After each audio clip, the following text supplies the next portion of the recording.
One Story, 76, les livres des évangiles, Jésus-Christ, 2. Maintenant, le ministère du Messie de Jésus-Christ commence sérieusement. Il a proclamé le royaume de Dieu, enseigné sur le royaume de Dieu, accompli des miracles et guéri les malades pour révéler le royaume de Dieu. En incluant ces trois grands ministères de la vie publique, Jésus a passé beaucoup de temps à appeler, enseigner et former des disciples pour le royaume de Dieu, qui continuera par le Saint-Esprit après l'ascension de Jésus. Trouver, élever et former ses disciples. Les trois grands ministères de la vie publique de Jésus étaient de proclamer le royaume de Dieu, d'enseigner le royaume de Dieu et de guérir tous les malades et les faibles, mais c'était l'appel des disciples qui a pris la majeure partie de son temps. En commençant par la rencontre de Jésus avec André, un disciple de Jean-Baptiste, il rencontra également Simon grâce à l'introduction d'André, lui donnant le nom de Pierre, appela Philippe et rencontra Nathanaël par l'intermédiaire de Philippe. Ensuite, Jésus appela de nouveau Pierre, André, Jacques et Jean comme disciples et appela Matthieu. Et Jésus parla du fait de suivre Jésus, confirma les 12 disciples et les appela apôtres, et envoya ses 12 disciples. Il envoya aussi 70 personnes, et dit que ceux qui veulent suivre Jésus doivent prendre leur croix et le suivre, et que ceux qui veulent le suivre doivent se renier eux-mêmes et prendre leur croix. Il dit que ceux qui vendent leurs possessions et les donnent aux pauvres et renoncent à tout pour suivre le Seigneur hériteront de la vie éternelle. Va-t'en de moi, Seigneur, je suis un homme pécheur. Comme nous l'avons déjà vu, Simon rencontra Jésus par l'intermédiaire d'André, un disciple de Jean-Baptiste. Simon reçut également de Jésus le nom de Pierre. Il cherchait le Messie et considérait Jésus comme le Messie, mais pour une raison quelconque, ils n'étaient pas avec Jésus, et Jésus revint dans leur vie. Et Jésus les renvoya à l'endroit de leur échec, là où ils n'avaient pas attrapé de poisson toute la nuit. Ceux qui avaient vécu comme pécheurs toute leur vie furent commandés par celui qui avait vécu comme charpentier toute sa vie. À ce moment-là, Dieu fit obéir Pierre. Par l'obéissance, ils attrapèrent suffisamment de poissons que leurs filets se déchiraient. Pierre et ses associés, renvoyés à l'endroit de leur échec malgré tous leurs efforts et leur expérience de la nuit, rencontrèrent plus que leur propre force. À ce moment-là, Pierre confessa, « Seigneur, éloigne-toi de moi, parce que je suis un homme pécheur. » S'il avait laissé Jésus avant parce qu'il semblait incompétent, maintenant, il se trouvait sans valeur devant lui. Enseigner sur le royaume de Dieu. Avec le temple et la synagogue au centre, Jésus enseignait dans les villages, les montagnes, au bord de la mer, et partout en Judée et en Israël, enseignait toujours et chaque jour, se concentrant sur le sabbat. Centré sur le ciel et la voie de Dieu, Jésus enseignait sur les vies de ceux qui possédaient l'Évangile et ceux qui ne le possédaient pas. Jésus lui-même a dit qu'il était le pain de vie, la lumière du monde, la porte, le bon berger, la résurrection et la vie, le chemin, la vérité et la vie, et la vigne. De plus, Jésus enseignait souvent en paraboles, en particulier à ceux qui n'appartenaient pas au royaume de Dieu. Il dit que la raison était que, parce qu'en voyant ils ne voient pas et qu'en entendant ils n'entendent pas et ne comprennent pas. Enseignement sur la montagne. Jésus réexpliqua les lois de l'Ancien Testament depuis le mont Sinaï sous la forme de « Vous avez entendu cela, mais je vous dis ».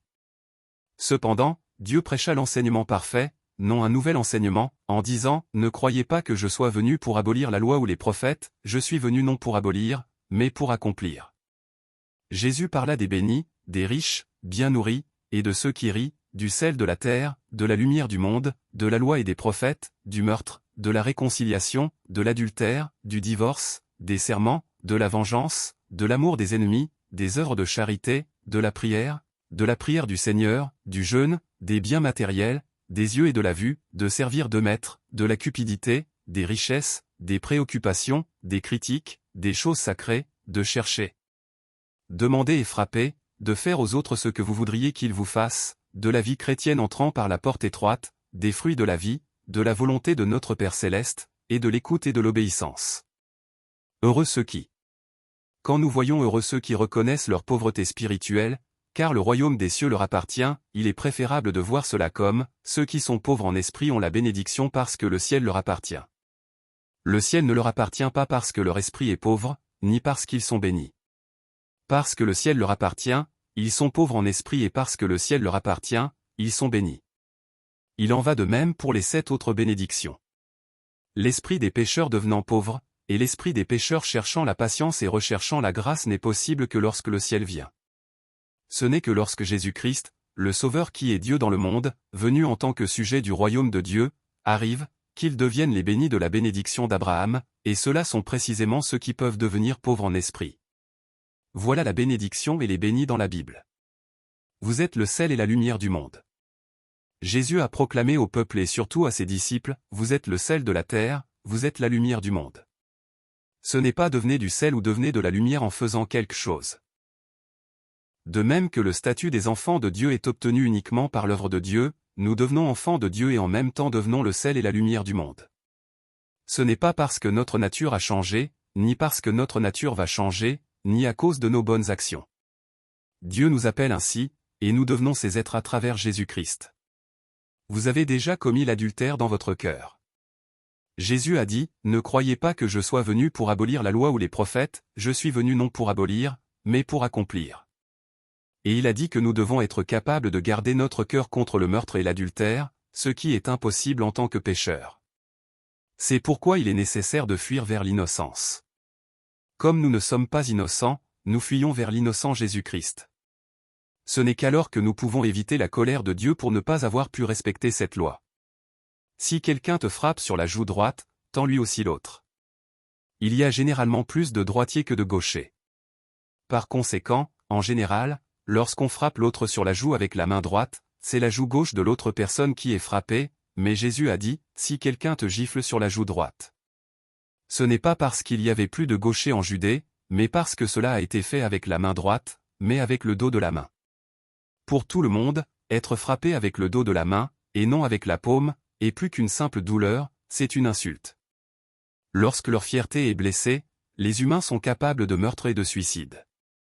Cependant, le Seigneur dit que les enfants de Dieu, qui sont le sel et la lumière du monde, doivent même endurer cela. Comme Jésus-Christ l'a fait, nous devons suivre ce chemin. C'est parce que nous sommes chrétiens. Aimez vos ennemis et priez pour ceux qui vous persécutent. Jésus a dit, vous avez appris qu'il a été dit, tu aimeras ton prochain et tu détesteras ton ennemi. Mais moi je vous dis, aimez vos ennemis, bénissez ceux qui vous maudissent, faites du bien à ceux qui vous détestent et priez pour ceux qui vous maltraitent et qui vous persécutent. Jésus a également dit, si vous aimez ceux qui vous aiment, quelle récompense méritez-vous? Les collecteurs d'impôts n'agissent-ils pas de même? Et si vous saluez seulement vos frères, que faites-vous d'extraordinaire? Les membres des autres peuples n'agissent-ils pas de même? Être un enfant de Dieu, un peuple de Dieu, signifie être distingué du monde. Autrefois, une personne du monde qui appartenait au monde et cherchait des choses du monde, est maintenant dans le monde, mais est devenue une personne de Dieu qui appartient à Dieu et cherche le royaume de Dieu, non distingué par le pouvoir du monde ni par la possession dans le monde. Le critère a changé de monde à Dieu. L'apôtre Paul a dit, « J'ai été crucifié avec Christ, ce n'est plus moi qui vis, c'est Christ qui vit en moi. Et ce que je vis maintenant dans mon corps, je le vis dans la foi au Fils de Dieu qui m'a aimé et qui s'est donné lui-même pour moi. » Pour ceux qui embrassent le royaume de Dieu et ceux qui habitent dans le royaume de Dieu, celui qui déteste n'est pas celui qui déteste, et l'ennemi n'est pas l'ennemi. Voici comment vous devez prier. Aux disciples qui dirent, « Seigneur, enseigne-nous à prier. » Jésus leur enseigna la prière. Cette prière enseignée par Jésus appelle Dieu comme Père et demande que son nom soit sanctifié, que le royaume de Dieu vienne, et que la volonté de Dieu soit accomplie. Et il nous demande de demander notre pain quotidien, le pardon, d'être sauvés du mal pour ne pas entrer dans l'épreuve. En fin de compte, tout cela est contenu dans les paroles, recherchez d'abord le royaume et la justice de Dieu, et tout cela vous sera donné en plus. Les choses de demain doivent être concernées demain. Tout en ayant confiance en Dieu qui nous a appelés en toutes circonstances, nous vivons aujourd'hui, pas hier ni demain. Car là où est ton trésor, là aussi sera ton cœur. Jésus a dit, ne vous amassez pas des trésors sur la terre, mais amassez-vous des trésors dans le ciel, où les mythes et la rouille ne détruisent pas et où les voleurs ne peuvent pas percer les murs ni voler. En effet, là où est ton trésor, là aussi sera ton cœur. Ce que nous considérons comme le meilleur, ce que nous comptons comme tout, là est notre zèle, et où nous faisons de notre mieux, là est notre vie. Le trésor ne signifie pas nécessairement le matériel. Mais le représentant du trésor est le matériel, la richesse. Dans ce monde, tout peut être apprécié avec seulement le matériel. Le matériel est universel. C'est un monde dans lequel le matériel et la richesse sont devenus des dieux. Dans un tel monde, les enfants de Dieu, le peuple de Dieu doivent tourner leur cœur vers Dieu à travers la parole de la vie. Si nous sommes les enfants de Dieu, nous reviendrons, non par notre propre force, mais par le zèle de Dieu. Par conséquent, si nous savons vers quoi, dans quelle direction, nous vivons chaque jour, nous pouvons savoir où nous appartenons. L'œil est la lampe du corps. Jésus a dit, l'œil est la lampe du corps. Si ton œil est en bon état, tout ton corps sera éclairé, mais si ton œil est en mauvais état, tout ton corps sera dans les ténèbres. Si donc la lumière qui est en toi est ténèbre, combien ces ténèbres seront grandes? Les yeux, et la vue, sont donc très importants. Voir est plus influe qu'entendre ou toucher. Lorsque Satan a dit, car Dieu sait que, le jour où vous en mangerez, vos yeux s'ouvriront, et vous serez comme Dieu, connaissant le bien et le mal, Ève vit l'arbre et vit que l'arbre était désirable. C'est pourquoi l'apôtre Jean se réfère à ce qui est dans ce monde ou à ce qui appartient à ce monde comme la convoitise des yeux. Nous devons nous souvenir. Même lorsque Satan osa tester Jésus pour la gloire de toutes les nations sous la terre, il montra toutes les nations et leur gloire. Avant de dire, je te donnerai tout cela, si tu te prosternes pour m'adorer. Même Satan savait à quel point la tentation de voir était grande. Il est préférable de ne pas aller à la guerre sans avoir vu que de partir à la guerre pour surmonter la tentation après avoir vu. Mais cherchez d'abord son royaume et sa justice. À ceux qui disaient être le peuple de Dieu, appartenant à Dieu, mais qui cherchaient encore les choses de cette terre, Jésus leur dit, recherchez d'abord le royaume et la justice de Dieu, et tout cela vous sera donné en plus. Avant cela, il avait déjà dit, ne vous inquiétez pas de ce que vous mangerez et boirez ou pour vivre, ni de ce dont vous habillerez votre corps. La vie n'est-elle pas plus que la nourriture et le corps plus que le vêtement? Cependant, bien qu'ils disent croire en Dieu, ceux qui appartiennent encore au monde ne peuvent jamais chercher le royaume de Dieu et sa justice. Seuls ceux dont le cœur est renouvelé par Dieu, ceux qui ont un nouvel esprit et un nouveau cœur, peuvent chercher d'abord le royaume de Dieu. Ils sont dans le monde, mais parce qu'ils appartiennent au royaume de Dieu, ils ne se préoccupent pas du monde et ne cherchent pas le monde. Demandez, cherchez et frappez. Jésus nous a dit de demander, chercher et frapper. Mais nous devons savoir ce que nous devons demander, ce que nous devons chercher et pourquoi nous devons frapper. Nous devons écouter l'apôtre Jacques qui dit, vous désirez et vous ne possédez pas, vous êtes meurtrier et jaloux, et vous ne pouvez rien obtenir, vous avez des luttes et des conflits. Vous ne possédez pas parce que vous ne demandez pas. Quand vous demandez, vous ne recevez pas parce que vous demandez mal, dans le but de satisfaire vos passions. Demandez quoi que ce soit comme un vœu, donc demandez n'importe quoi, chercher sans condition et frapper sans fin n'est pas toujours possible. La même chose est clairement dite dans l'évangile de Luc, je vous dis donc, demandez et il vous sera donné, cherchez et vous trouverez, frappez et la porte vous sera ouverte. Dieu a dit que lorsque nous demandons, cherchons et frappons sincèrement, il nous donnera sûrement le Saint-Esprit. Ce n'est rien d'autre. Par conséquent, nous devons savoir immédiatement ce que nous devons demander, chercher et frapper. Il ne nous écoutera pas simplement parce que nous faisons une scène, prions toute la nuit et jeûnons. Il est mal de négliger la volonté de Dieu révélée à travers la Bible et de réclamer uniquement nos souhaits. Seul celui qui fait la volonté de mon Père qui est dans les cieux entrera. Jésus a dit, tout bon arbre produit de bons fruits, mais le mauvais arbre produit de mauvais fruits. Un bon arbre ne peut pas porter de mauvais fruits, ni un mauvais arbre porter de bons fruits. C'est évident. Cela ne fonctionne pas avec de l'imitation ou de l'effort. On reconnaît un arbre à ses fruits. Peu importe combien vous essayez de le prouver avec des mots, ceux qui ne sont pas attachés à Jésus produiront sûrement de mauvais fruits. Extérieurement, nous pouvons imiter, mais Dieu qui voit le centre, et Jésus qui connaît l'intérieur de l'homme, sait quelle est la motivation et quel est le souhait ultime. Crier Seigneur, Seigneur ne signifie pas que vous entrerez dans le royaume des cieux, mais seulement celui qui fait la volonté de mon Père céleste. Les sermons exégétiques de Jésus. En plus des paroles prononcées sur la montagne, Jésus a beaucoup parlé du royaume de Dieu, en particulier dans l'évangile de Jean.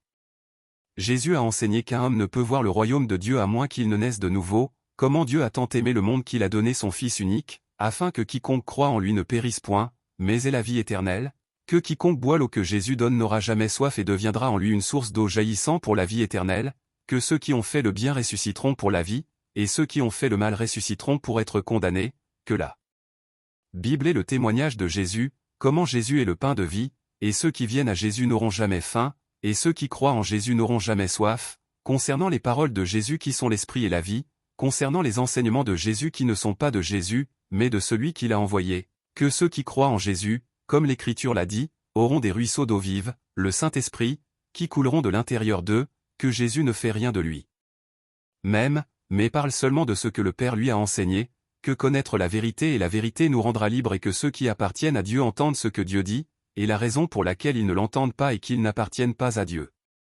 En plus de cela, Jésus se proclama comme le pain de vie, la lumière du monde, la porte, le bon berger, la résurrection et la vie, le chemin, la vérité et la vie, et le vrai CEP. Comment osez-vous transformer la maison de mon Père en un marché? Le ministère public de Jésus était centré autour de la Pâque.